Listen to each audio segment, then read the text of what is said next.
Hey guys, welcome to Galaxy CD's Rocks and Flips. My name is Ryan and I'm coming to you once again from the Bat Cave. If this is your first time here, I am a full-time reseller working out of my home here in the greater Cincinnati area, and this channel is all about the flip life. Today's video is just a quick what's sold video. We're going to catch up on the last couple of days of sales here at the Galaxy. I'm going to give you a quick update on some of the stuff that I've listed and a few of the things that have already sold from my Pickin the Cincinnati Picker video, which was out a couple of days ago. If you haven't seen that, I will leave a link up above. But before we get into any of that, I wanted to give you an update. Last week, we talked about the Chad Ocho Cinco jersey, and I left it to a viewer vote. And watching the vote tally come in, the comments, it was kind of like watching a Bengals season. So there was one win. One person said I should keep it. There was one tie. A person said I should flip it, but I should take that money and buy a Joe Burrow jersey.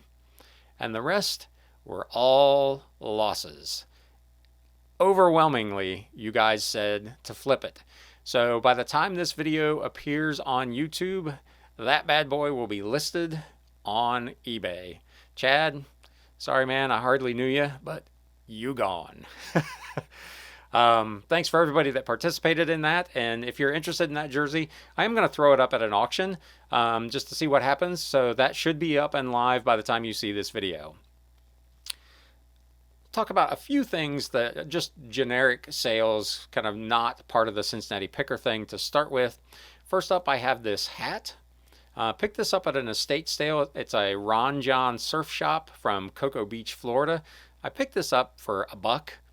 I had it listed for $17.99, and a couple of days ago I sent out some offers, 15% off a select group of items that had watchers. This was one of those that was in that, and somebody took advantage of that offer, picked it up for $15.29, I think it was, yeah, plus shipping. So take $1 and turn it into $15. We'll take that. That was not bad at all.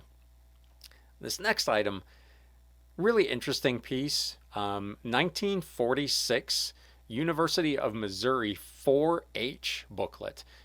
This item was actually stuck in a book, so it was essentially free to me. It was just an item that was, I don't know if they were using it as a bookmark or why it was in there, but because it was old, I went ahead and listed it. I had it listed for $13.99. This is another one that I did the 15% offer to watchers a couple of days ago, and somebody took advantage of that. Picked it up for $11.89. So again, that's a free $12 essentially, because I had nothing in the item. It was stuck in a book that was part of a lot that I purchased also at an estate sale. So you love those. Yeah, you'd like it if they were a lot more money, but I'll take a free $12. This next item is yet again another one of the Bibles that I picked up not last weekend, but 2 weekends ago. I bought a stack of different kinds of Bibles, ranging from the 1950s through a little more modern. I had 50 cents a piece in them. This was a New Chain Reference King James version. I had somebody inquire on it yesterday. I had it listed for $22.99. They made an offer of $20.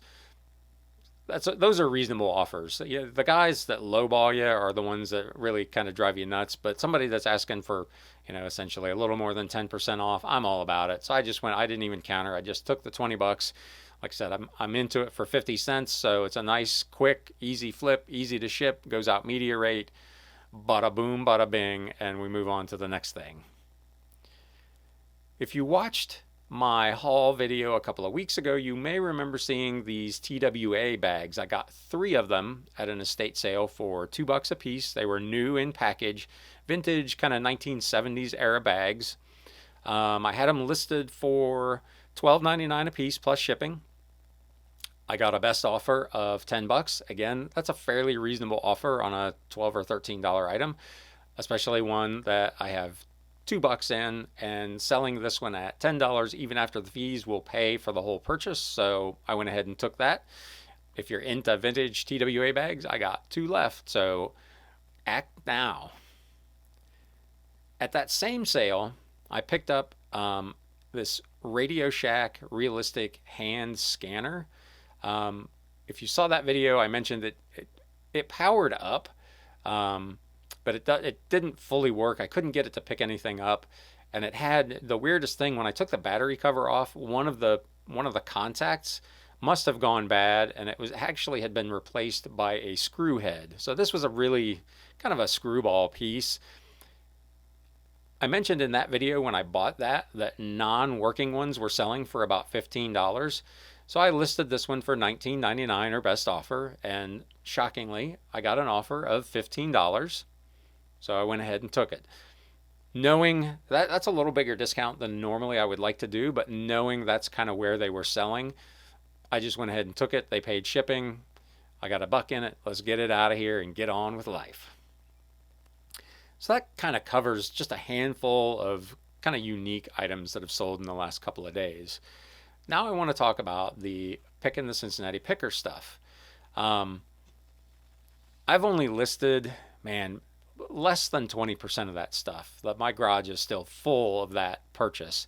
But I've gotten through a couple of boxes of stuff, and I'm actually in really good shape on this deal. I'm going to show you 4 things that have already sold. First up, I have this 1918 Huckleberry Finn. It's the Mark Twain book. There were a few of these out there, but a lot of them did not have the dust jacket. Even though this dust jacket, as you can see from the photo, was in some state of disrepair, just having that available adds value to the book. So this thing went very quickly. I listed it and sold it the same day, $19.99 plus shipping. So that was a nice quick flip.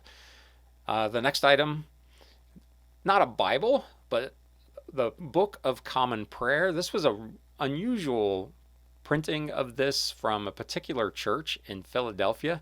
The thing was, it was an odd size and shape. It was only about 5 inches high, but it was almost 4.5 inches thick. I mean, it was massive. I had it listed for, I think, $39.99. It was the only one out there from this particular church. There were several books of common prayer that were available, but this was the only one of its kind. So I went a little high with it. Somebody made me an offer of $28. I countered at $30, and they took it. Again, this is one of those things, part of the buy I did with John. I own it for 15 cents. So this is a huge return on investment on that particular item. So that one's out the door. Next up, Alice in Wonderland from 1945. Unusual piece, interesting cover on it. Again, there were several of these out there. I priced this one to move at $6.99 plus shipping, and again, it sold same day. So another $7 out of 15 cents. And then the last item, this massive Godsword. It's essentially a large print Bible. I had the only one that was black. The rest of them were all burgundy leather, so it was kind of unusual. Mine was a little bit older than some of the others. It did have some damage, so I did price it fairly aggressively. I think I had it priced for like $24.99, $25.99, something like that. I got a best offer on it of $22.55. I went ahead and took that. So those 4 items from that buy from Tuesday total $79.50 gross. That's before PayPal and eBay fees. I only spent $75 at John's storage unit. So after the fees and that, I'm essentially already, from a cash flow standpoint, breaking even on that deal. And I've only sold 4 of nearly 500 pieces. I think, what was the total? 474 items I bought that day for $75. And I've made $79.50 gross on just 4. I also have bids already on 3 other items that total about $30, and I have a private sale on another item that's going to go for $15. So I've essentially done $134 minimum out of that lot already. I spent $75 on it, and I've got less than 20% of it listed. So that purchase is going to work out really, really well. As I mentioned when I was kind of talking about it, there's some clunkers in there. There's some books that are going to have to be paired up and that will probably sit here for quite some time. but they're all in really good shape, which will help move them in lots. So I've still got some really good stuff in there that I need to get sorted out, but I'm already, from a cash flow standpoint, in the money on that deal. So John, again, if you're watching, thanks a ton for the hookup. This is going to work out really, really well. With that, I'm going to close it. It's Friday night. I have been out since literally 8 o'clock this morning. It's now about 6 o'clock. I've been out at sales all day. Not a particularly good day. I went to a ton of sales. Middletown, Springboro, Monroe, Dayton, Centerville. I was all over the place, and I really didn't get that much stuff. I did at the last sale score kind of a wholesale lot of, guess what, books. And I picked up a few other odds and ends, but nothing super exciting, so I'm not gonna show you any of that here today. I'm ready to get some dinner. So I hope you guys had a great day. I hope you enjoyed this video, and if you did, please whack that thumbs up button. Subscribe and click the bell notification icon so you know each time I do a new video. For those of you who voted and left a comment on the Chad Ocho Cinco jersey, again, many thanks. I appreciate your comments and your feedback. If you're interested in that jersey, go check out my eBay store. It should be up shortly. And with that, it is time to sell. Thanks for stopping in, and we'll see you next time. Thanks, guys.